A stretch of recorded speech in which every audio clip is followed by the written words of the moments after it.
Здравствуйте, мои дорогие! Сегодня по вашим просьбам я расскажу о своей второй швейной машинке фирмы PFAF, модель Quilt Expression 720. О другой машинке PFAF Creative 3.0 есть отдельный обзор на моем канале, и ссылку на ролик вы найдете в описании к видео. Как уже сказала, это моя вторая машинка PFAF, которую я приобрела полгода назад и еще не успела опробовать все строчки. Важными качествами данной машинки для меня являются, во-первых, большой вылет рукава, что позволяет шить и стягать большие изделия, например, большие одеяла, пэтчворк. Во-вторых, машинка прекрасно шьет как тонкие, так и толстые ткани, в том числе натуральную и искусственную кожу. В-третьих, огромный выбор полезных и декоративных строчек позволяет не ограничивать свою фантазию и создавать интересные изделия. А также можно и свои строчки создавать и сохранять в памяти машинки. Теперь расскажу поподробнее.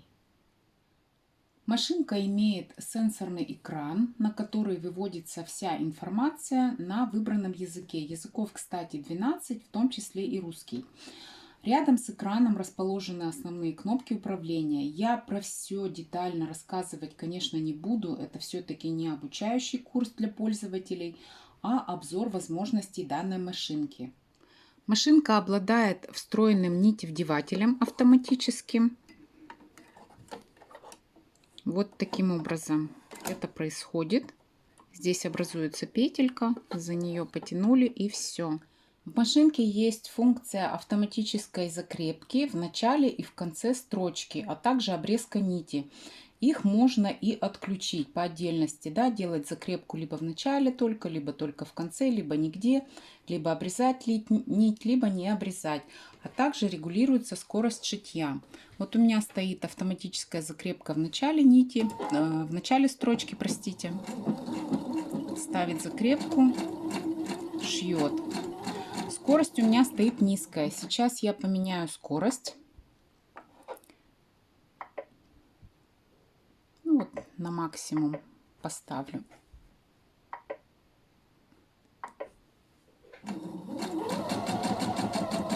Но я на педаль нажимаю не сильно, потому что если я начну шить на всей скорости, у меня начнет трястись и камера, и все на свете. Поэтому вот я таким образом, да, делаю. Заканчиваю строчку, она мне ставит закрепку и обрезает нить. Также в машинке есть функция опущенной иглы. Эта функция позволяет без проблем делать вышивку или аппликацию, то есть там, где совершаются повороты. Не нужно педалью ловить момент, когда игла будет опущена. В любой момент остановки игла будет опущена. Вот включаю эту функцию. Все, шью, остановилась. Шью, остановилась. Всегда игла опущена.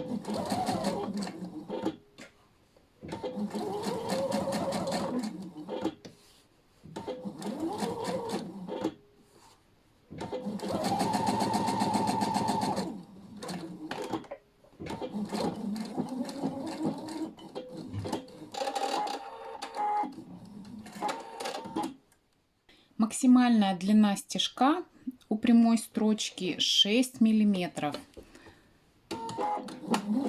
Вот я начинаю, у меня стоит 3 миллиметра. Затем я переставлю на максимум на 6.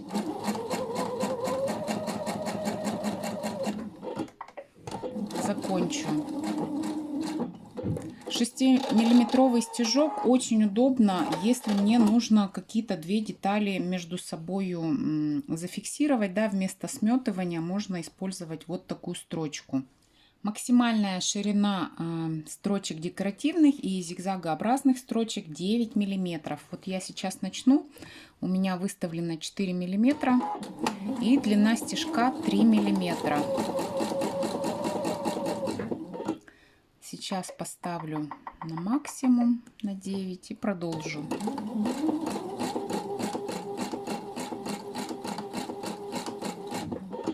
поставлю длину стежка, скажем, вот 1,5.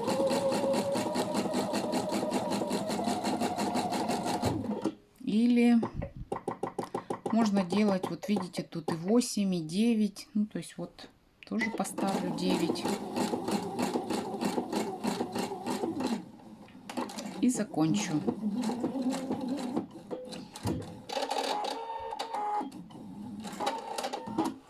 Вот что получается, смотрите. Горизонтальный челночный механизм не доставляет никаких проблем или неудобств, а прозрачное окошко позволяет видеть, сколько нитки осталось на шпульке.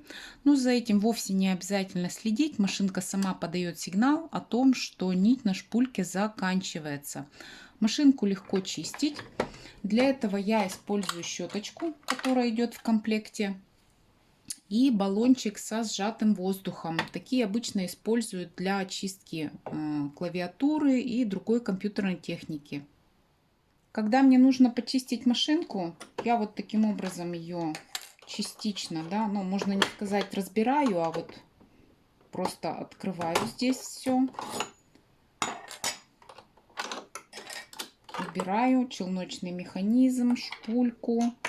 Вот это все дело вот щеточкой здесь можно почистить, собрать какую-то крупную пыль. Здесь тоже все, вот я уже давно не чистила, тоже надо бы. И затем продуваю сжатым воздухом.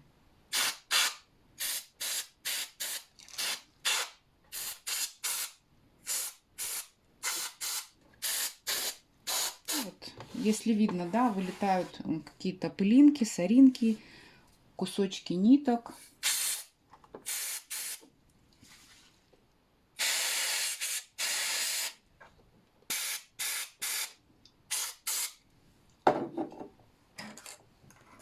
И затем точно так же собираю обратно.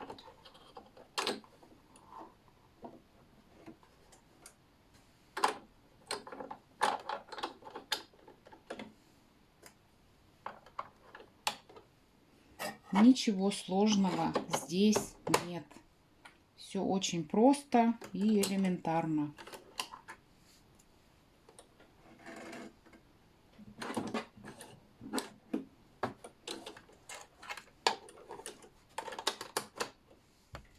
В комплекте к машинке идут лапки. Вот универсальная она у меня стоит. 2 лапки для декоративных строчек. Лапка для обметочных строчек. Лапка для притачивания молнии. Сенсорная лапка для изготовления петель. Вот она такая большая. Лапка для пришивания пуговиц. Вот она. Лапка для свободно ходовой стежки. Лапка для пэтчворка, вот с такими отметками. Широкая лапка для некоторых видов декоративных и полезных строчек. Дополнительно я приобрела лапку для аппликаций. Лапку для изготовления и притачивания канта, ну или шнура. Лапку для сутажной вышивки, извините, роликовую лапку для шитья кожи и пружинную лапку для свободно ходовой стежки. Ну, тут у меня иголки, это я уже сама покупала, хотя одну коробочку универсальных иголок разного размера мне тоже дали. Также идут в комплекте 10 шпулек и различные приспособления. Вот такое приспособление для вдевания иглы, постановки иглы, да, для замены иглы и для прохождения толстых мест.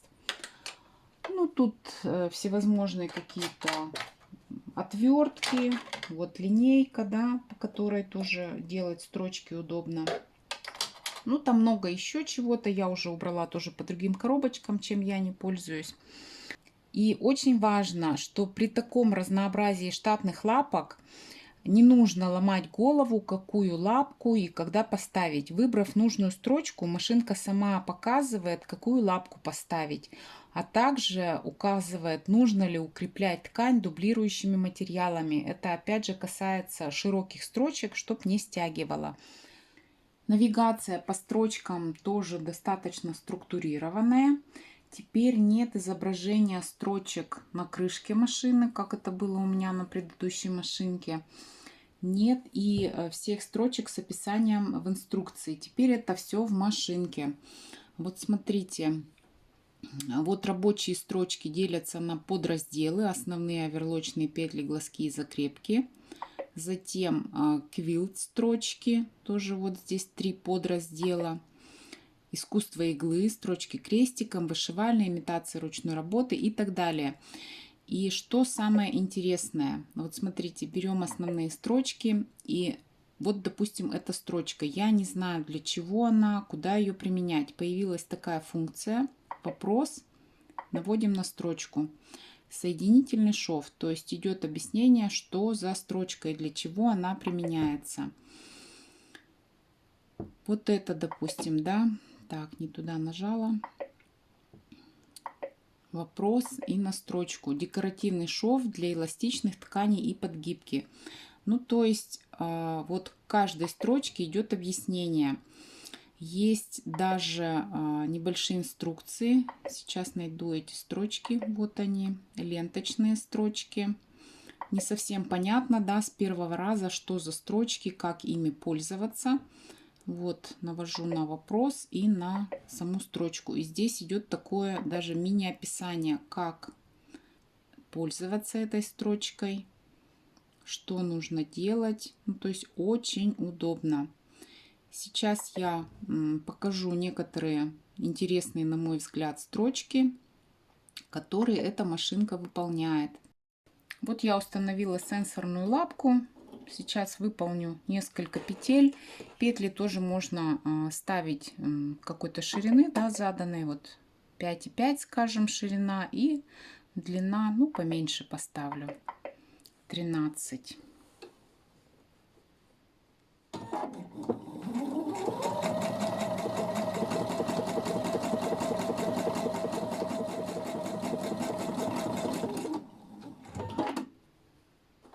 Так, вот такая петелька.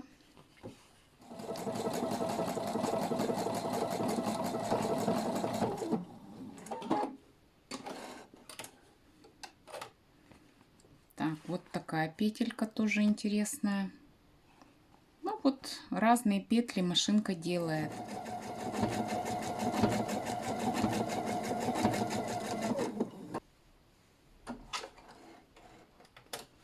Так, вот такой шов, смотрите. Это шов для подкипки тканей трикотажных или каких-то тканей, которые не сыпучие. То есть вот так с лицевой получается. Ну, понятно, что я нитки взяла контрастные. Если брать нитки в тон, ну, а может быть даже и контрастные, все зависит от изделия, которое вы будете шить. Этот край предполагается предварительно на оверлоке обработать или обметочным швом. Ну, можно обрезать ножницами зигзаг. То есть вот такой вариант подгиба тоже на этой машинке можно делать. Сейчас я буду делать шов для аппликаций. И машинка меня попросила ткань, продублированную флизелином, вот я взяла, и опустить верхний транспортер. То есть он продвигает ткань сверху тоже.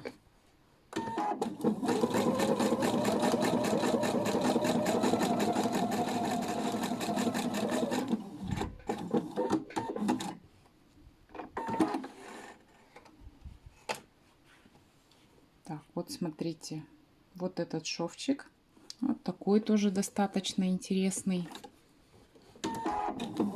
Лапка опускается сама, когда я начинаю нажимать на педаль.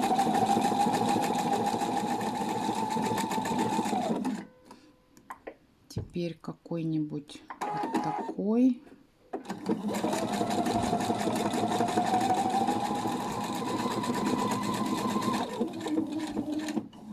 Когда машина ставит закрепку сама и обрезает нитку, лапка тоже сама поднимается.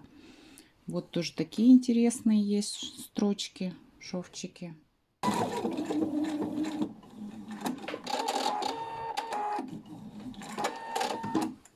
Смотрите, еще одна интересная строчка. Не знаю, какая у нее ширина. показывает, что она выходит далеко за пределы лапки. То есть она сейчас будет активно вправо и влево.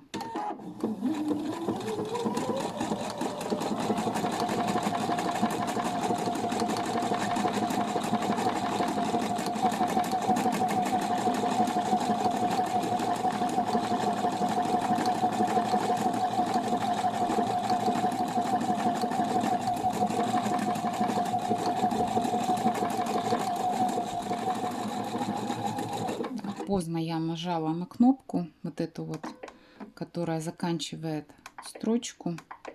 Пока она не закончит раппорт, она не остановится. Ну, придется мне вот таким образом. Смотрите.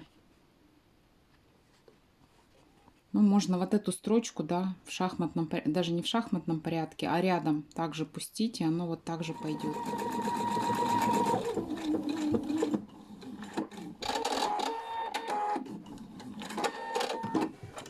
Вот. То есть во время выполнения любой строчки можно остановиться и поменять как ширину, так и длину. Греческий меандр есть здесь. Ну, я, как вы видите, делаю строчки не по разметке, и ткань практически не держу, поэтому, ну, может быть, строчка не совсем вот ровно, да, ну, неважно. Здесь это сейчас, я думаю. Так. Вот совсем мелким крестиком. Смотрите, какая волна красивая. Так, ну что еще из крестиков? Ну, тут много на самом деле. У меня даже глаза разбегаются. Тут, конечно, все не опробовать. Ни за день, ни за два. Сейчас попробую фестоны. Вот такие фестоны получились. Но вы уж меня извините, я обрезала портновскими ножницами. Не могу найти уже который день свои маленькие ножницы вышивальные. Надо, конечно, маленькими ножничками здесь, да, по самому краешку. Но аккуратно, чтобы не повредить строчку.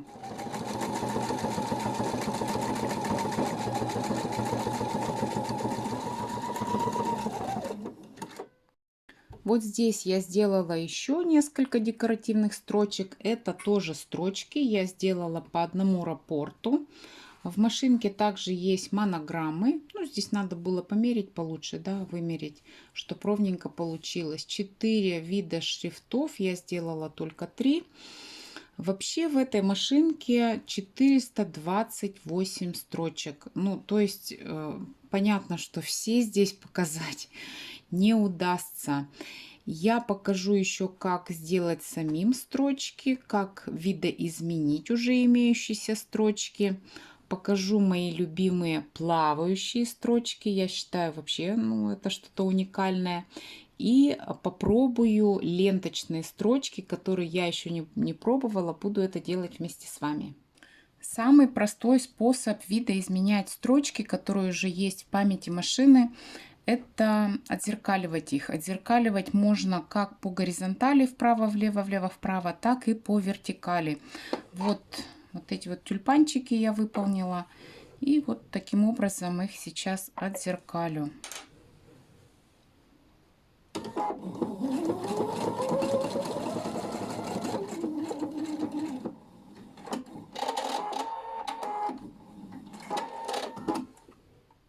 Еще можно строчки совмещать. Вот, например, я хочу, чтобы у меня вот один такой листик шел, один такой, затем снова такой, такой, или вот по порядку все 5. Это тоже можно сделать. Сейчас я это сделаю. Как делать, я уже показывать не буду. Извините, мои дорогие. Ну, я уже говорила, да, это не инструкция по использованию машинки, а демонстрация ее возможностей. Так вот, может быть, неудачно я выбрала рисунки вот эти, да, вместе совместить. И стягивает, потому что, вот смотрите, у меня просит ткань продублированную флизелином. У меня ткань не продублированная, поэтому, ну, не обращайте внимания, да, на то, что стягивает. Если бы я сделала так, как просит машинка, было бы совсем по-другому. Можно также создавать свои строчки. Сейчас попробую нарисовать какую-нибудь каракулю здесь.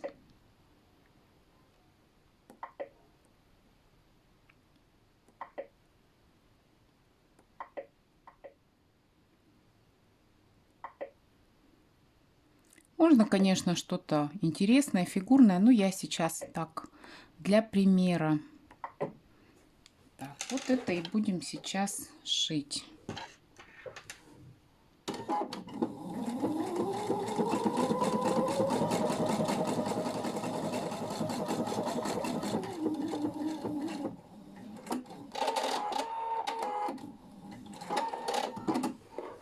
Так, вот что получилось. Но опять же, да, ткань надо, конечно, флизелином, либо делать поменьше стежки. Вот каждая вот эта палочка — это один стежок. Поэтому, ну, я так уже просто показала, да, что можно, в принципе, делать. Если нужна какая-то красивая определенная строчка, которую вы задумали, можно, конечно, посидеть подольше, я уж так на скорую руку. Сейчас покажу плавающие строчки. Их здесь несколько. Вот эту, допустим, да, я ее использовала при пошиве пальто, при соединении лоскутов. Так, сделаю ее чуть пошире. Так вот, максимум 6 она. Ну и расстояние между вот этими линиями, стежками будет 5 миллиметров.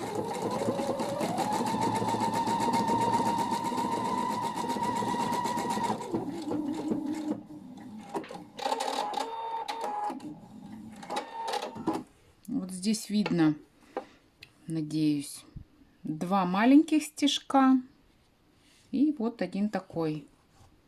Вот таким образом это вот так раздвигается. Вот и получается вот такое соединение с лицевой стороны. Это первый вариант. Кстати, я остановлюсь. Вот мне показывает, что нужно подключить верхний транспортер и ткань продублировать флизелином. Но верхний транспортер я уже подключить не могу, потому что я лапку не поменяла. Здесь нужна другая лапка. И ткань у меня тоже не продублирована.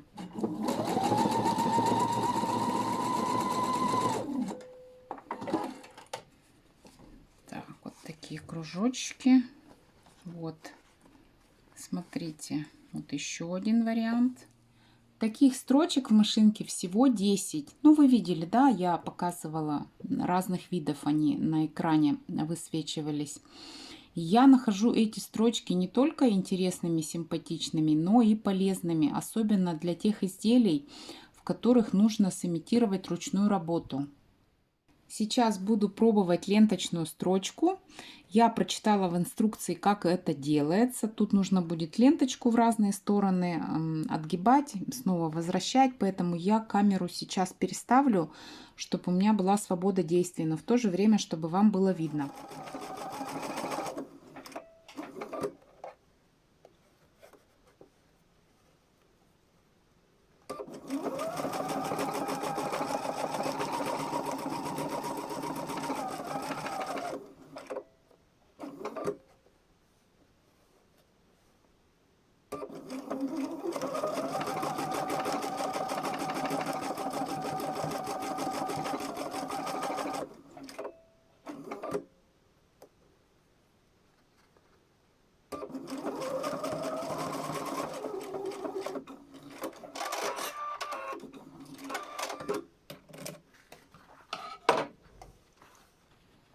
Ну, это вообще, конечно, это шик.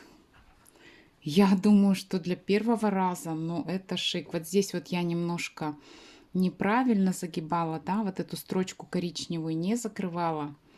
А дальше уже я начала делать так, как нужно.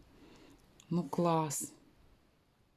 Посмотрите, какая прелесть получается. Эти человечки, сидящие на краю ступенек этих. Ну, вообще, я в полном восторге. Сейчас еще попробую одну такую ленточную строчку, где нужно 2 ленточки разных цветов применить. Выберу попроще.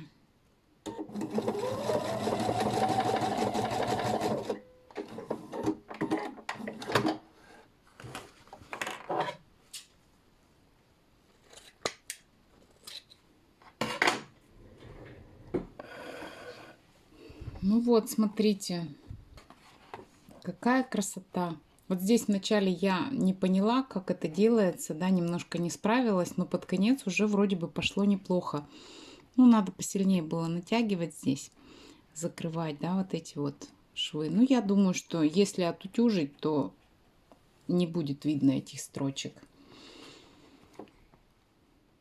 Еще, как обещала, хочу рассказать, зачем же в этой и в некоторых других машинках в комплекте идет вот такая игольница с маленьким отверстием для шитья прямой строчкой.